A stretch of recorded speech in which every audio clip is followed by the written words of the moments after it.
Okay guys, I want to say the two biggest problems I think with Periscope right now. I think for those who follow certain people, I think when you first get on, the novelty of it all, you're like, oh, thank you blank for, joining. Thank you for joining. Thank you for joining. And you see them do that and have them say your name the first time. You feel like you're connected to them and everything. That's cool. But once you've watched the people a few times, to sit there for the first 7 minutes and say, hey, thanks, whatever, for joining, thanks. You get about 6 or 7 minutes into the broadcast before really anything is said. And it's just not a really efficient use of time. A lot of them have great headlines. They got 3 tips for you, and you're like, the reason you jump into it is because they got 3 tips and you want the 3 tips quick.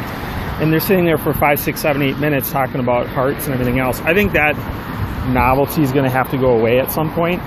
I don't think that's going to be able to last. The other number 2 problem that I find right now with Periscope is, depending on your phone carrier, is the data is just way too much money right now. And I think it's going to still come down just like bandwidth did 10, 15 years ago in hosting.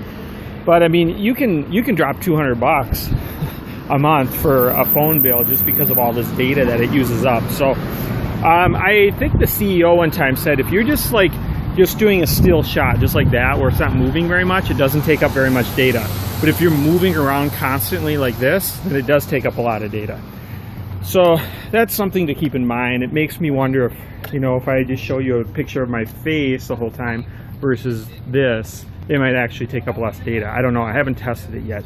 So that's something to keep in mind as well. I think the data prices are going to come down over time. It's just another reason to connect to other people's Wi-Fi for the free Wi-Fi. And I've been trying to do that, but sometimes you just want to do this while you're walking and stuff. So something to keep in mind is the data. So those are the 2 big things. Oh, the other thing I was going to say too is when I'm out on the run, and most of us now have these smartphones in our pocket, and somebody I want to watch has a 10 or 20 or 60-minute video, it's tough for me to watch a 30 to 60-minute video and justify it, because it's like I'm doing like a gig a day right now, which is just way over the limit.